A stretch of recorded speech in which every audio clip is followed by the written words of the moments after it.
Thank you. You will stay with us, Commissioner, please. And now I'll call on François-Xavier Abouy, Nicolas Bouzou, Francesca Colombo, and Françoise Grostet to come up to the table for our debate on health, a decisive structuring factor for more Europe. Très bas. Tu vas bien, Nicolas? Le portable est éteint? Non. Je crois que c'était moi qui étais là. Isabelle Grostet.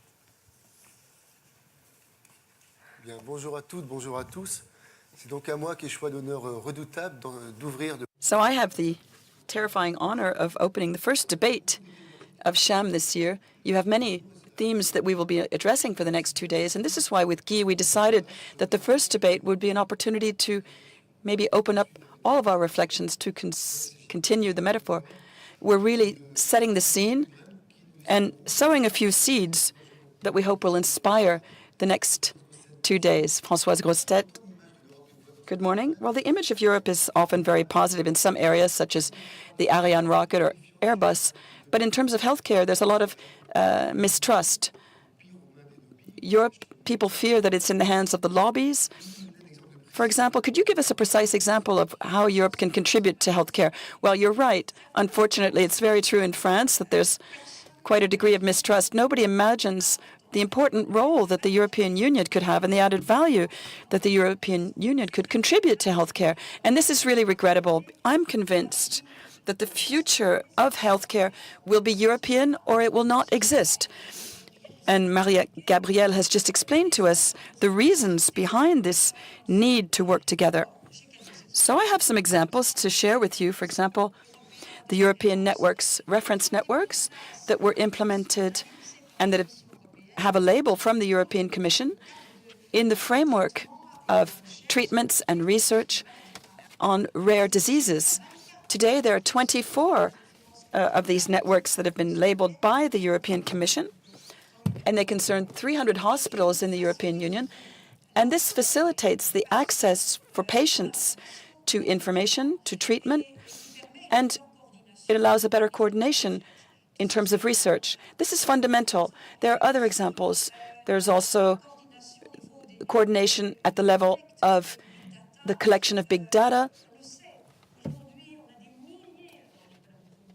And Nicolas Bouzou will tell us this. We have thousands, millions of elements of information that are arriving, and it's important not only to collect these elements of information, but to also extract knowledge from this data. This is what is fundamental.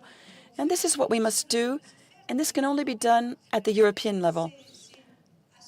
It is at this time that we must succeed in really pooling and really combining this desire to work together. However, this desire, unfortunately, is quite rare, too rare today. And in France, there is a lot of suspicion.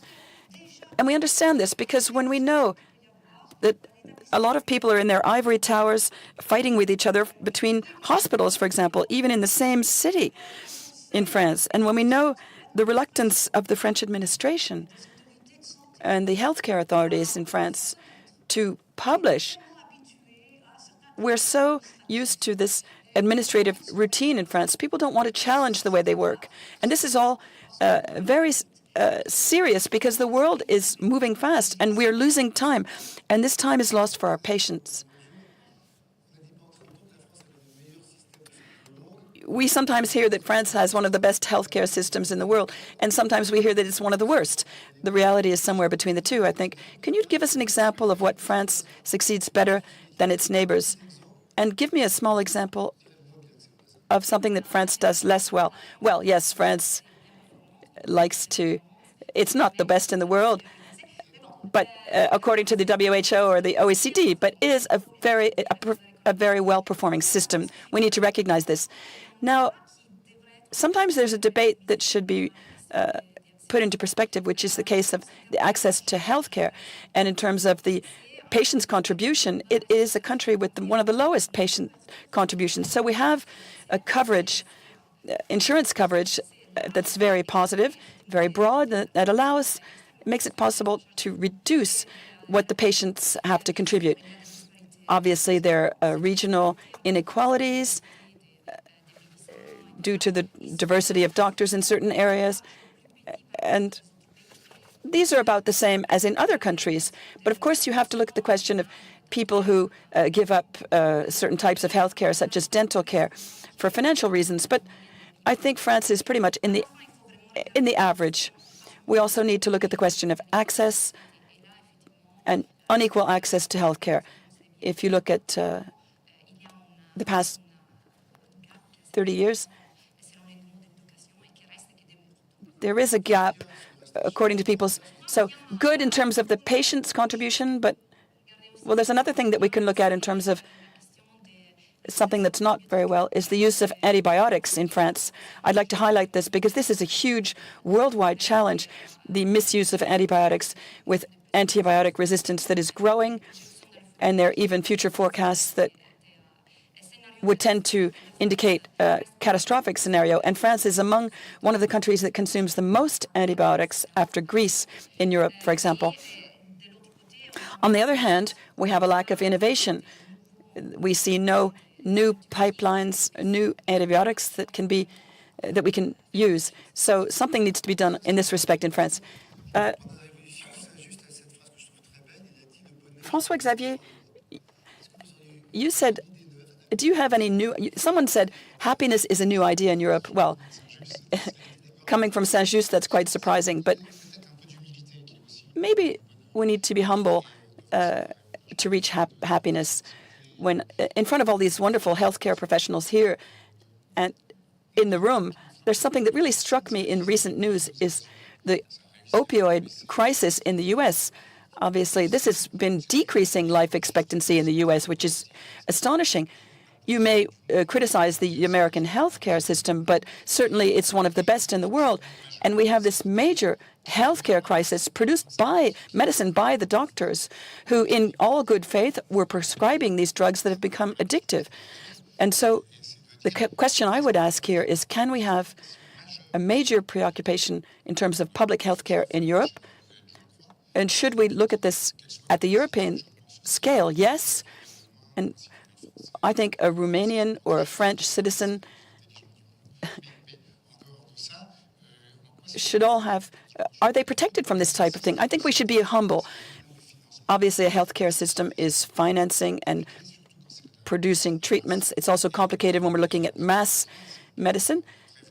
And to prevent this type of crisis, we need a maximum amount of information to anticipate this type of crisis.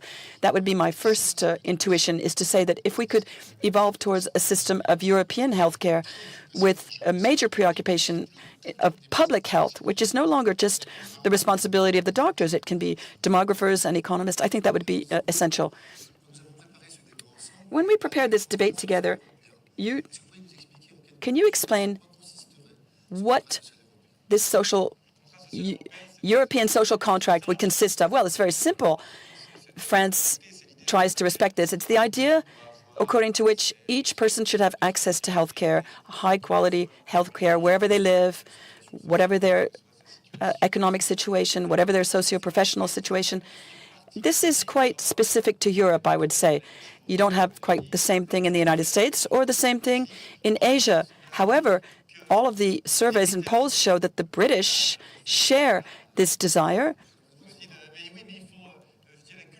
So culturally, they're part of Europe. But that's not what I'm preoccupied by. What I'm worried about is that this new healthcare economy, which is at the convergence of digitalization, robotics, and industrial revolutions have always been a history of convergence. So we're really at the convergence of these new technologies. What preoccupies me is that we are late. We are really behind, and very late for economic reasons, and the economic reason was not very clear. We talked about big data earlier.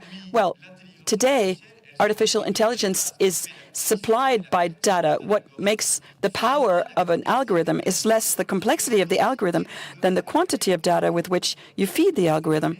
And this data, there are millions and millions of data, billions of data, and billions of billions, and all of this costs a lot. And what people don't understand is that we're entering a very capitalistic economy. You need to mobilize huge amounts of capital to make this economy thrive. And we require two things. First, you have to have a capital market that is extremely broad. there are some American companies today in the healthcare field and Chinese companies that can raise €1 billion in capital for investment. In France, when you can reach €5 million, it's huge. It's considered extraordinary in France. So upstream, we must have a very large market of capital and investment. We're starting to see this happen with the new laws. There's a start to homogenize, and this is very interesting. We're seeing some positive signs, but we need to continue. And for the downstream, as you said earlier, we need to have a European market, because when a company invests over $1 billion, our Chinese friends have a payback in the Chinese market, and our American friends have a payback in the American market. That's easier. But our European friends need to depreciate it over 1/27th of a market, and that's suicidal. So we must, and that's what the Juncker Commission is doing with the single digital market. And the normal single market is something wonderful. And our British friends, I think, are seriously regretting leaving this unique single European market. So we must absolutely set up this single digital market and artificial intelligence market so that our companies can grow and have a payback on their investments. Everyone can understand this. It's good for the economy. It's good for progress. Well, Maria, you wanted to add something? Yes, I'd like to react to that, because tomorrow is an important date on the European level. It's the entry into force of our IDAS regulation. So there will be interoperability between businesses and entrepreneurs. For the first time, the member states, when you register an activity in one member state, you will no longer have to register the same business in another member state. So tomorrow is a very important date. For the first time, we're making a great step to encourage this ecosystem, this unique ecosystem with the free circulation of data, and can allow people to innovate. I would also like to react to big data, to the quantity of data. There's another subject that's very dear to my heart, which is very technical, which is the supercomputers.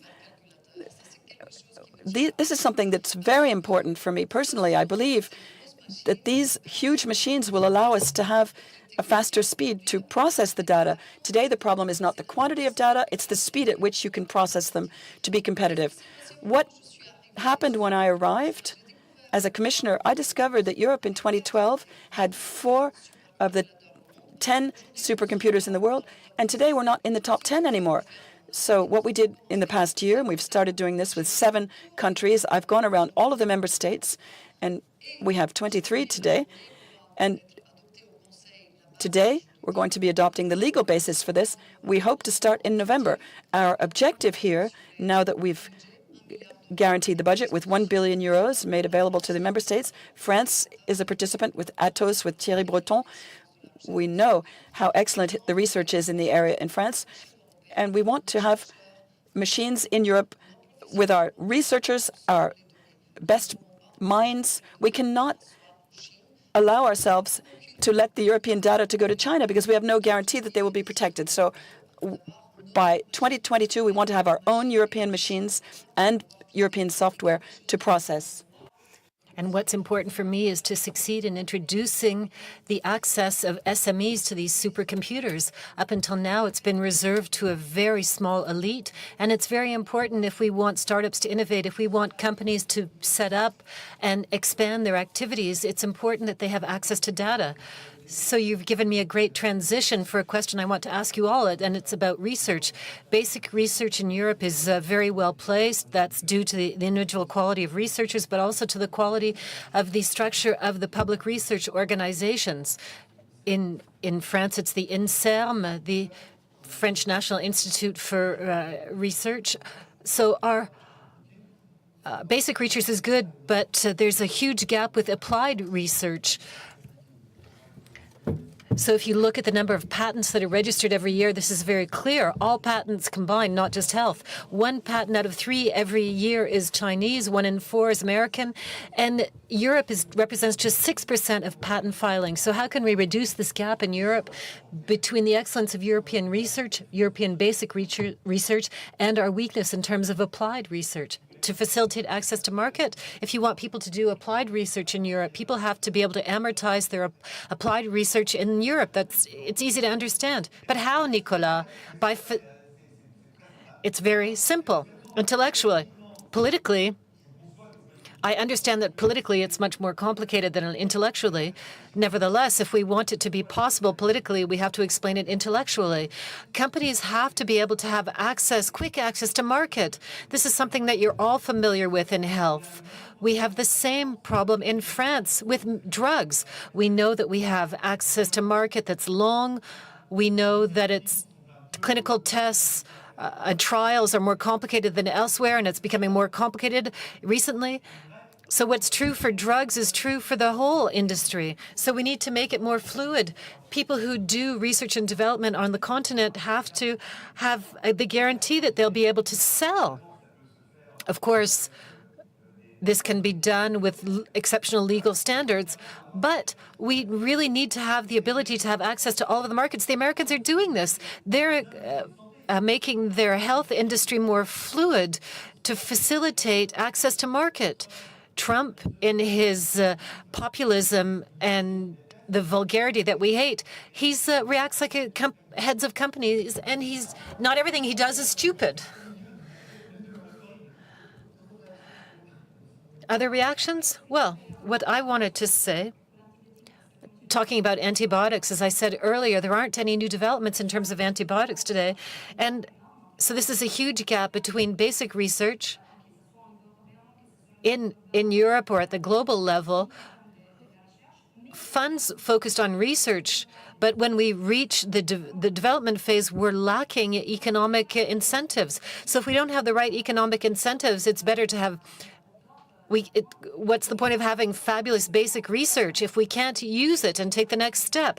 And so for the question of antibiotics, this is very clear. It's a question that the G7 is looking at and the G20 also, but without any real results for the time being. And when we talk about applications, we have to think about economic incentives for all of these stakeholders, be it private companies or public companies. Public authorities. François-Xavier, I'd like to comment on what was just said about antibiotic resistance. The difficulty that we're encountering is that the labs obviously are not at all interested in research to find new antibiotics because it's complicated and difficult.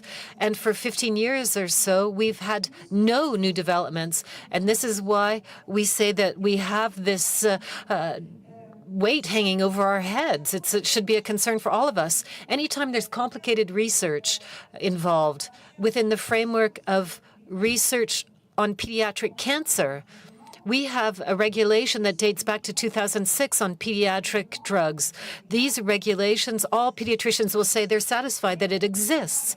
But there's a real problem in the field of oncology, and in pediatric oncology, we haven't made any progress because it's complicated, the research is difficult, it's very costly, and labs are not investing in it. We need absolutely to be able to support this type of research. Each time in our European legislation, we are trying to take into account this. It's complicated. In order to obtain majorities in the European Parliament to support research, when we're talking about private research on behalf of private drug companies, their image is so bad, it's difficult, and we're driving this, but it's very complicated. The EU invests 7 billion each year in research, in medical research, and the difference between pure basic research and applied research comes in the same way as AI. We need to have political, economic, and social intelligence. It's not enough alone, however, and the continents to be conquered in terms of applied research for medicine, for health and medicine. The first one is half of the planet, which doesn't have access to any health care at all. We don't worry about it because we don't have time to deal with it, but half the room here, let's say you don't have access to health care at all. And every year, 100 million people go from poverty to extreme poverty because they don't have access to health care. Of course, Europe is small. It's rich, but it's small.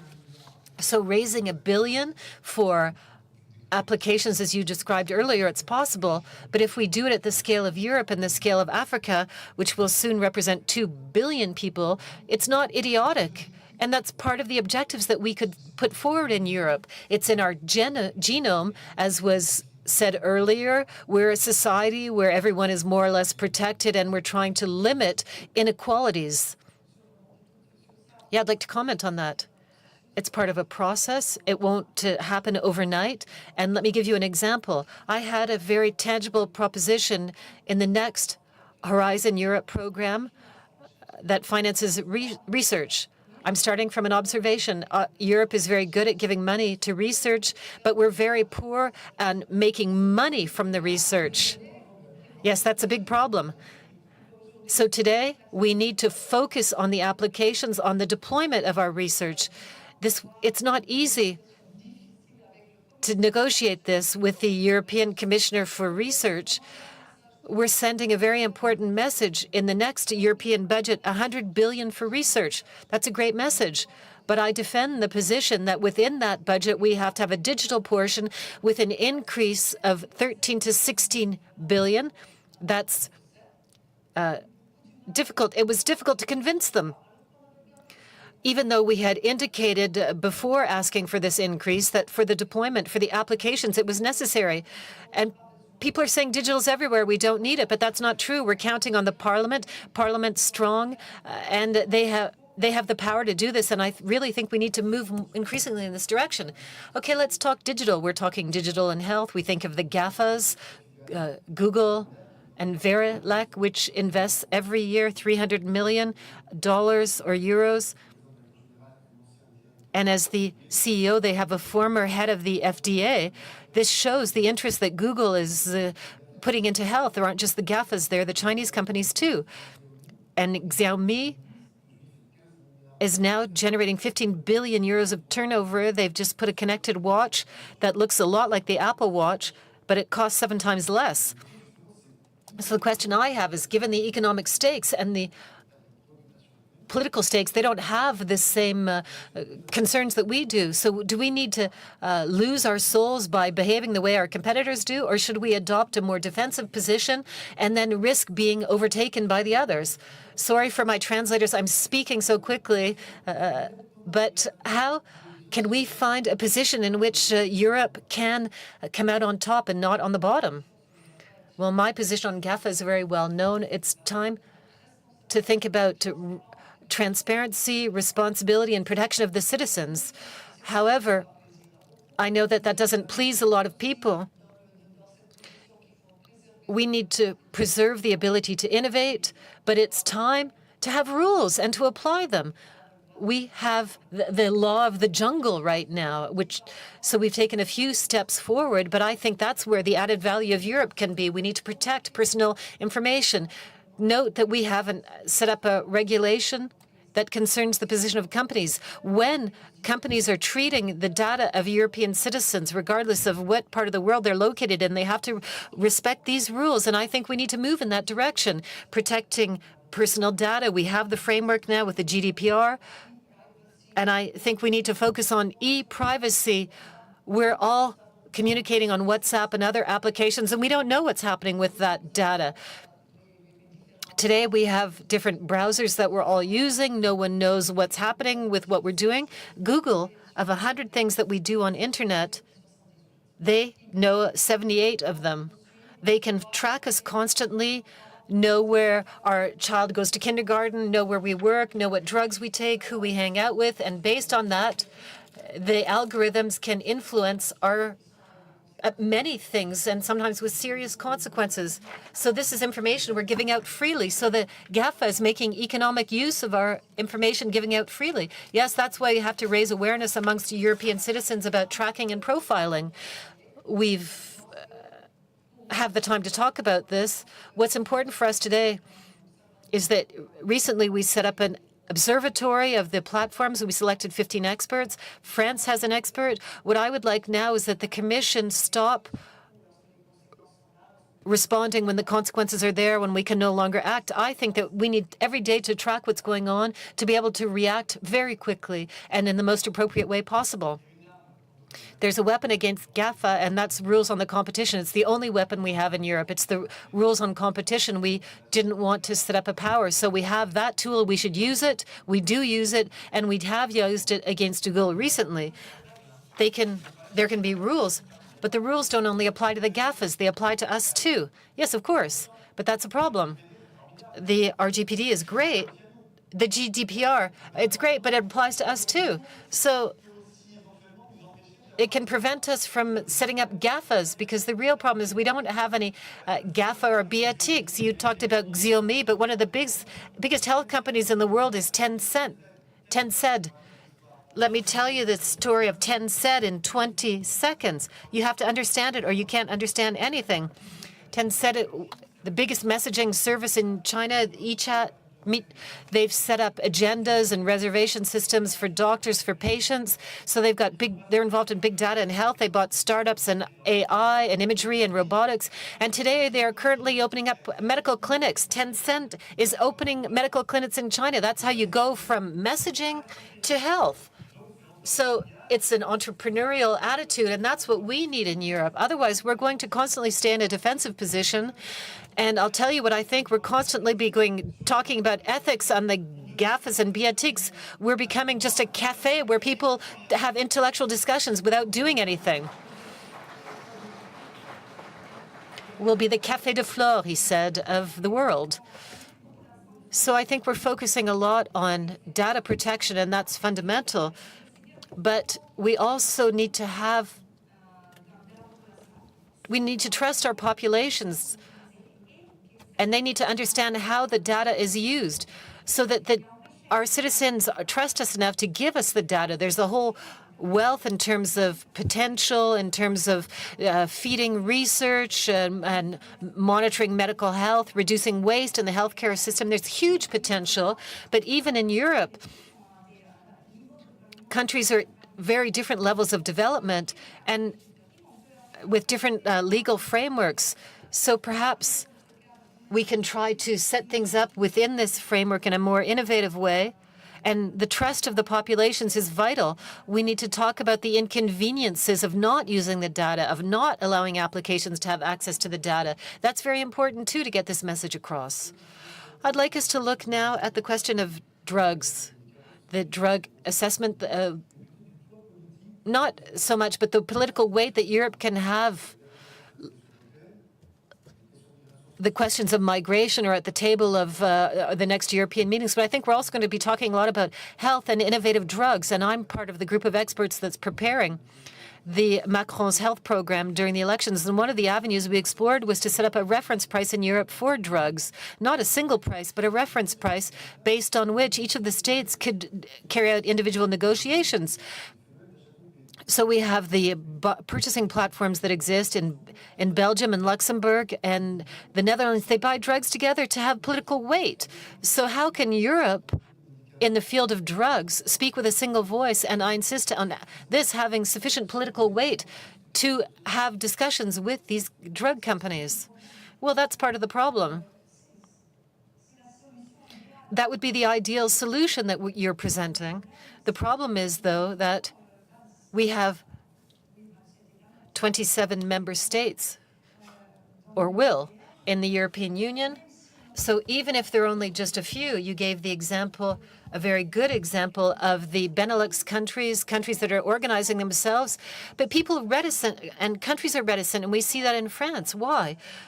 France, our French health system, is well recognized and has been for a long time as a high-quality system, even if today we could say or could question it. But France is aware that, or thinks it has the best system, that thinks that it knows better than the others, and that's the difficulty that we have in France. We are so convinced that we're the best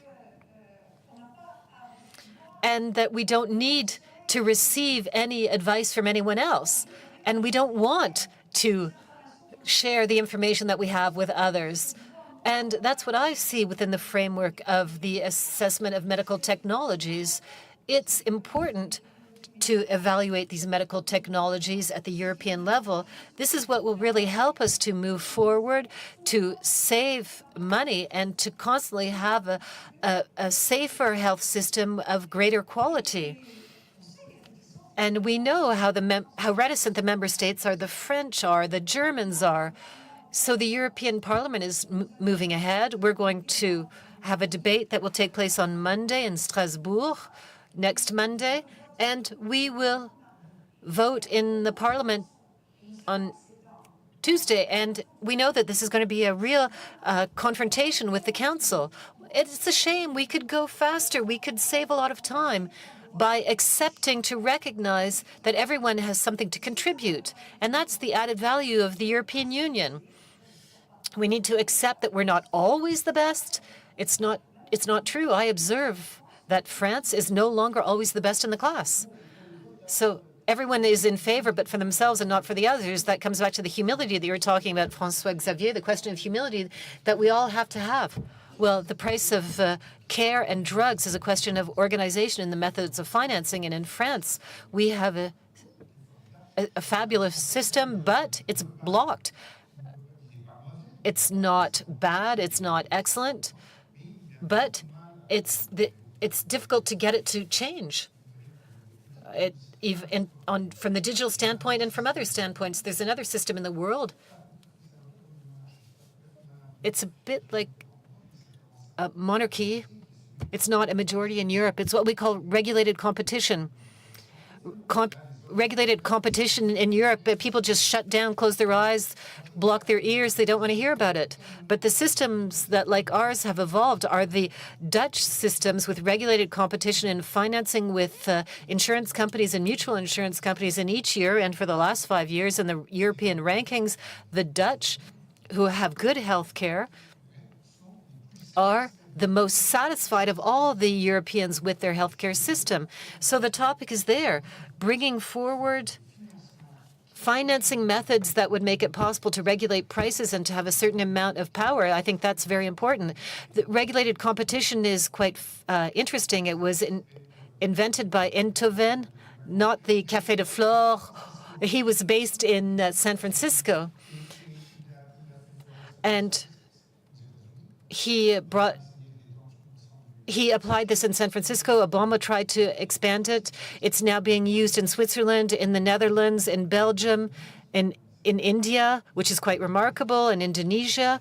And that's also significant. And a lot of big thinkers think that this is the way in which we will be able to achieve universal health care. We need it. We have the means. And I don't believe in the universal income, but I think that universal health care is something that we can finance. And this system appears very dynamic to me and doesn't have to be confronted with the French model. We've done fabulous things, but we need to question the model and get it to evolve. And for us, the being the best is important. Yeah, the question of drugs is a passionate question for me, because we all know what we have in terms of treatment and expense. So research and development costs are huge, and these drugs, as François says, are now becoming personalized, so they have to be depreciated. The prices are very big. A drug that costs 400,000 euros, even if you buy it at European level, even if you negotiate things, it will be worth 300,000 euros. So it's still expensive. And that means that we have to review the organization of our healthcare system. And that's what's interesting. We can make gains in terms of productivity of the healthcare system. So I've been listening to what you've said. We need to learn to accept the idea that freedom is not such a bad thing, that autonomy is not such a bad thing, that competition is not such a bad thing. Competition has to be regulated. So I don't know. We've made progress. Yes, I don't know whether we've made progress, but when a week ago I suggested that we de-Sovietize public hospitals, a certain number of death threats arrived on my desk. Even healthcare professionals said that they would be beating me when I stepped foot in their hospitals. So anyway, we've got some progress. We still have progress to be made. So that was my proposal. It didn't seem to be that scandalous. So in terms of education, I think that we've still got a way to go. Maria, yes, that's something that I'd like to say as well. We've still got a long way to go. But where do we start? How do we start? It's up to you to ask the question. Yes, but if we want a Europe that's able to respect the specific characteristics of each state, perhaps we need to start with new methods, new ideas. There is this huge resistance. We know it's there, but there are ideas. There is the ability to invent. But where do we start? How do we start? How do we go about things differently so that we don't have the same results, the results that we've been seeing for years? Yes, I'd just like to come back to drugs. It's a fairly complex subject. A reference price at European level seems to me to be a difficult thing to establish, even in Europe with countries that have basic conditions that are very different. But for there to be problems on the pharmaceutical market, that there's no innovation where we want there to be innovation in terms of antibiotics. What about mental diseases as well? Well, that's the case. And then for oncology, we've got a lot of innovation, but the prices and the real are going up, and these prices being questioned. So what strategies do we need? And how do we work on purchasing drugs across different countries? It might be difficult, but we need a little bit more transparency in terms of prices. We know why things are confidential today. We've had debates. We need to have reference prices. These need to be a starting point for negotiations. And they're nothing to do with the prices that paid by countries, these reference prices. So we need to have a roundtable on this subject. So that question brings up another problem that's important. We've talked a lot about values, the founding values of the European Union, equality of citizens in front of healthcare, the access of all citizens to healthcare.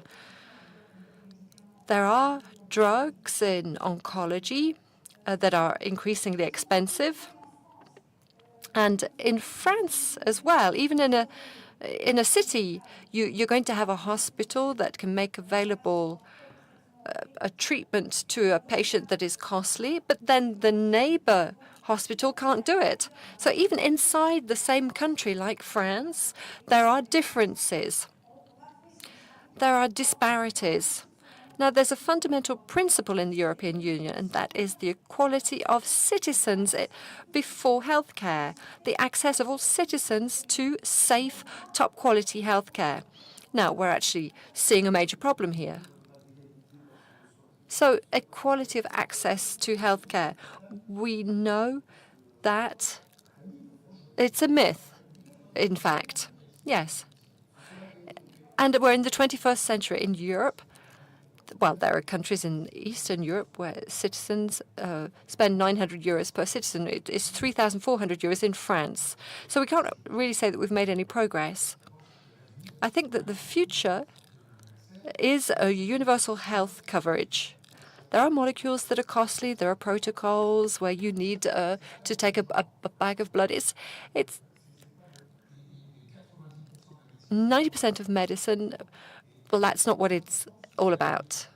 I think that the future of healthcare in the 21st century, given the companies that we have here, the labs, etc., it has to be worldwide. The stakes are worldwide. We need to cover the 7 billion inhabitants.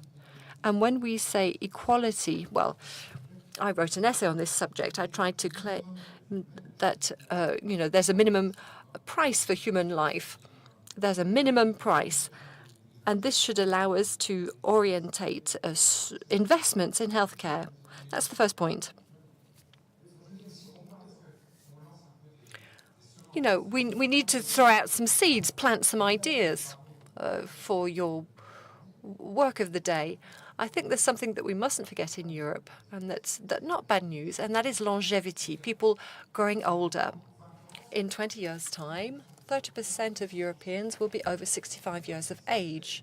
So we're not going to keep social protection systems where people, leave work at 62 and then live for 30 years without doing anything. And that's good news, because we've learnt a lot about aging, about the importance of well-being, about the importance of activity, and we've worked a lot on this subject with the OECD.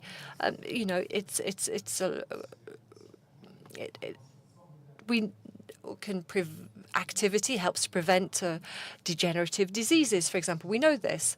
And then there's healthcare and the question of prevention. So there's, it's all about the economy. It's real economic content.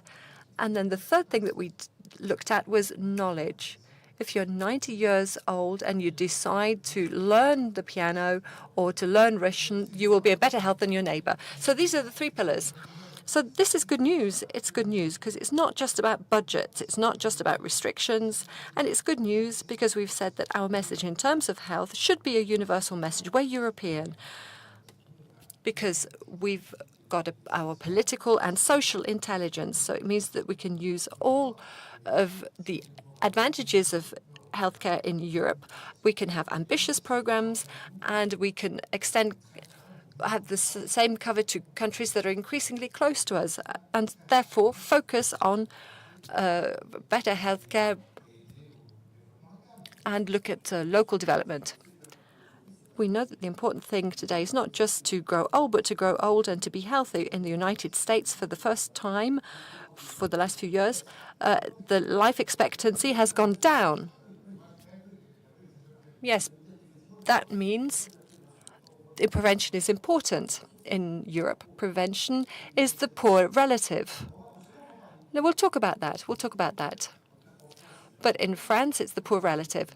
There are some initiatives on tobacco, smoking, limiting smoking in public places. Scotland has a specific tax. The idea is to fight against too much drinking. So we need to have a more global approach. It seems to me that prevention is still the poor relative of all of this. The cost of living is different in Europe. We could think about the cost of dying as well. How can we help prevention? How can we improve prevention and therefore limit social inequality? In France, the life expectancy for a manager and a worker, the difference is 7.5 years. That could be a means of moving forward as well. If I may, we need a prevention policy. Prevention is a marker of social inequality. It's a terrible marker of social inequality. And every time we talk about prevention, we're talking about educated classes, rich classes, people who have advantages. And this is what we see across Europe. There's another social marker, and that is obesity in children. It's physical. It's something that you can see. So we need a prevention policy, not just prevention, in order to reduce inequalities. Otherwise, yes, the European Union is really trying to set up recommendations, get across messages about prevention. Vaccination is the first prevention message. But when you see that even in a member state like our own, there are healthcare professionals even who are shedding doubt among parents who want to find out more about vaccination. Parents are always worried about what you're doing with their children. And instead of explaining that vaccination is a duty to protect children, but not just children, society as a whole, if we didn't have any vaccination, children would be dying of diseases that we can find on other continents still, diseases that had disappeared from Europe and are coming back today. So we need to work on the responsibility of healthcare professionals. Governments have a very important role to play, the European Union as well, of course. They need to work with healthcare professionals on this message, and some of them are irresponsible in what they are doing. Now, unfortunately, we talked about these differences in social categories. When we talk about prevention, obesity, being overweight, this is often due to malnutrition, to the fact that we're not active enough, that we don't do enough sport. Now, of course, you do have classes who are enlightened enough and who do have the possibility to take into account all of these aspects relating to food, what they eat, and how active they are. Those who have the least access to that kind of information and suffer, and they are often the people who don't have access to the best kind of food. It's linked to food quality, after all. There are actions being carried out in all fields, and governments need to do something about this. They need to pass on the right messages. I think that Europe should really work on prevention. Yes, it can do a lot with prevention. You've got the epidemic of obesity in Asia as well. So studies are telling us to send out positive messages, and that's what prevention is. It's not about giving people lessons. We mustn't make people afraid either. When you see somebody explain to you that the Earth is going to die, that's not a positive message. And so we need to send out much more positive messages. And I think there are still fields that haven't been explored enough. There's the question of physical exercise. It's something that's absolutely essential. You know, we can't just transform France into a leisure centre, but let's do something intelligent, even if we can't set up a general Olympic Games. Sport is absolutely fabulous. Doing sport is fabulous. Sport changed my life. So we need more positive messages. Now, there are many companies here, and companies have a role to play when it comes to prevention. 2 specific requests. This is something that you find in a book that I've just published. Now, in companies, sometimes there's a lot of there are sweeties everywhere. I went to a seminar and I had a little packet of sweets on my bed. Let's stop with that kind of action. Give me a beer if you like, but not a packet of sweets. We've got to stop that. We've got to stop this kind of thing. And there's another combat when it comes to prevention, and I'd like a European mobilization, and that is using the stairs. Why don't we have stairs everywhere? Why are they emergency stairs? Why are people afraid of Jack the Ripper appearing in the middle of the staircase? So lifts use a lot of energy, and it's terrible from an energy point of view.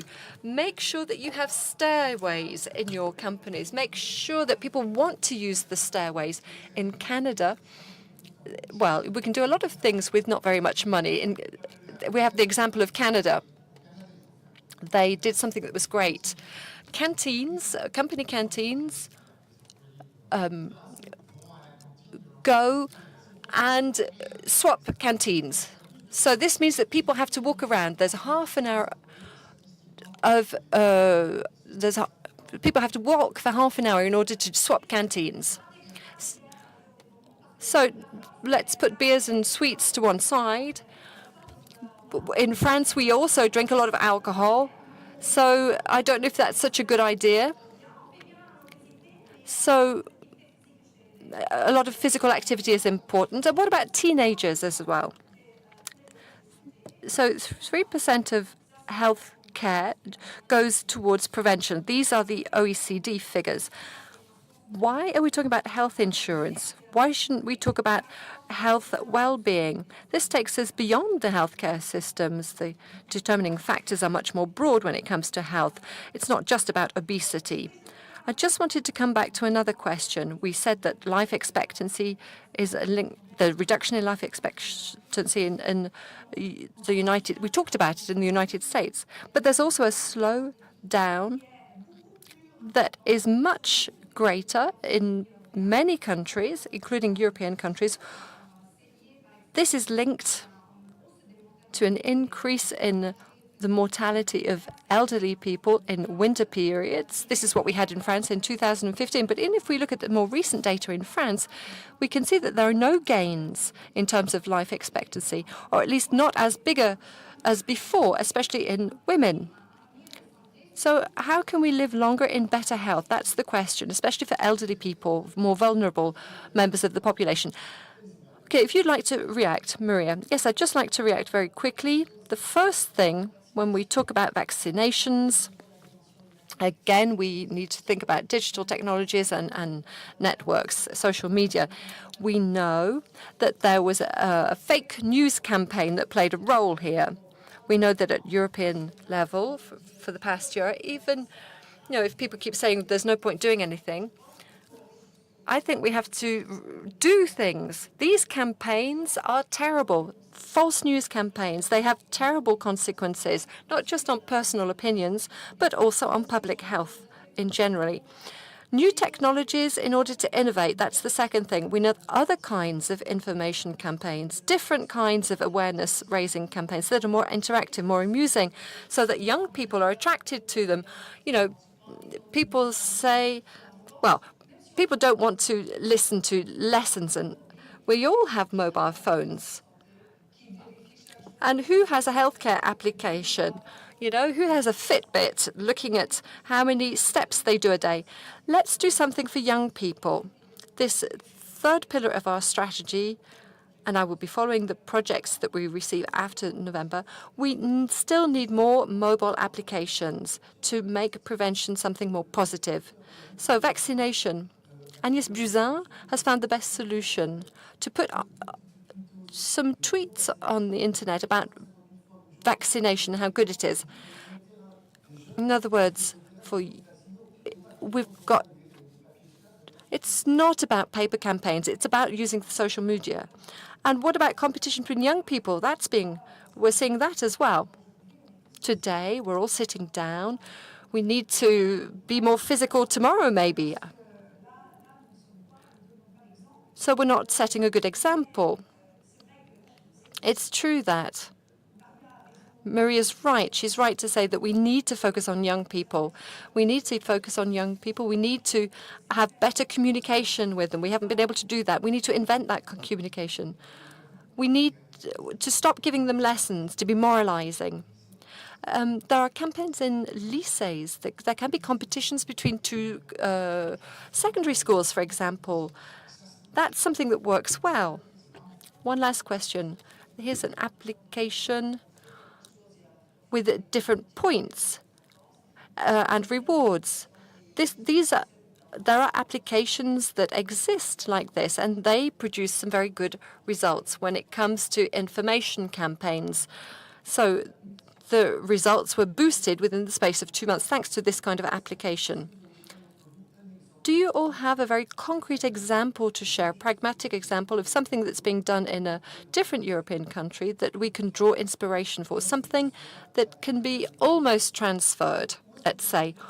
What are the others doing? How can we draw inspiration from them, and how can we remain modest? There's something that we might use in France for inspirational purposes. I can give an example from my country, Bulgaria, in the field of digital healthcare. It's called Checkpoint Cardio. It's a pilot project. In fact, each of us wears a device, and it provides data. It anticipates certain effects like heart attack, a drop in blood pressure. It's being used in 7 hospitals in Bulgaria, not just in the capital, Sofia. And the results are very good. They've been able to anticipate heart attacks because they could see the symptoms. Of course, there's the emergency system that is connected to the applications. So these are things that we can use elsewhere in Europe. So it's an application? Yes, it's an application. So it doesn't cost very much. I went to the hospitals where they're using this application. There's a screen, there's this team. The team is made up of only 10 people. So they see the results and they know where the people are. There are already 30,000 people who are connected to the system, who are part of the project, and it's something that works very well. Another example? Madame Grosset? No, well, I don't have anything that comes to mind right now, but I think we need to always look at the best practices in the member states. I'm sure that every member state can find examples and discover examples in other countries, just like the one that Maria Gabriel just explained in Bulgaria. I think we should say to ourselves that each country can contribute something, including member states who've joined Europe more recently, who are perhaps not considered as the most well-developed in terms of healthcare. And nevertheless, these countries sometimes can move faster than we can because they've moved very fast from a situation where they had very little to the broadening of the European Union, and they've made a huge technological leap that we don't always know how to do. I don't have any precise examples. I would have to look for them. But I see this in all of the Baltic countries, for example, and Eastern European countries who've joined us more recently. There's this technological leap that is absolutely extraordinary, whereas we are a bit still in our straitjackets in some of the other Western European countries. So I think we need to go and look for the best practices elsewhere. You think they have an agility, and yes, a flexibility and an adaptability that we no longer have today, yes. And there's this huge techno leap. We have, for example, the Baltic countries, in terms of digital, are much more at the forefront than we are. Well, there are 3 examples. There are 2 in Europe and a 3rd outside of Europe. The 2 European examples are Estonia. Estonia is amazing. They have, everyone's read articles, I think, on Estonia. The second is the Netherlands. Look at the healthcare system in the Netherlands. Look at its architecture, and you will see how well and seriously they've worked. There's some real things that we can learn from the Netherlands in France. And the 3rd country is Rwanda. I know that the health minister from Rwanda will be addressing us this afternoon. It's a wonderful country. 93% of the Rwanda's population is covered with appropriate costs and a very modern level of investments in digital and in healthcare technologies. And these are 3 countries that we can learn from. And you'll note that they're all 3 small countries. And one lesson that we've learned in the last 20 years is that healthcare systems are well managed when they're regionalized. The huge innovation of the British NHS, which was sort of the old lady of Europe, was that they regionalized and they came closer to private medicine. So no longer think of these monolithic national systems, but regional systems that are coordinated, of course, with a national authority, because that's the minimum. But we can take inspiration from these smaller countries. Yes, these will be among the challenges for this program in France for 2022, is to not just be top-down, but to leave more autonomy to the regions to set up their own and to be more flexible, to set up their own healthcare centers. Obviously, the needs are not the same in the south of France and in the north of France. And you'll free up some initiatives if you do this. I think in France we try to deconcentrate the health system. And deconcentration never works because then you just recreate these sort of local centralization clusters. But I'm very sensitive to this idea of decentralization. Unfortunately, we're not really following this route in France. So I think we need to educate people. It's a very positive message that we can send to the healthcare actors. When you try to change things, we can say, we trust you. You know what to do. But we need to give healthcare professionals the possibility to test things. You believe that freedom has responsibilities. Yes. So you don't think it should be a completely top-down system? No. Well, maybe all of the experiments won't work, but then we can choose the successful experiments. Yes, people have a right to make mistakes. And then we can see whether we need to come backwards. Yes, obviously you have to regulate. In the health sector, you can't make fatal mistakes, obviously. But, well, in a different area, Scotland is a good example, I think. The integration between the health system and the social system, when you look at all of these challenges of aging population, for example, Scotland has really made huge efforts to try to better integrate their social system with their healthcare system in terms of data and in terms of practices, professional practices, with the social workers and the healthcare professionals to have a continuum of services which go beyond just the healthcare sector itself. Well, thank you all. We've come to an end, and we're right on time. Thank you so much.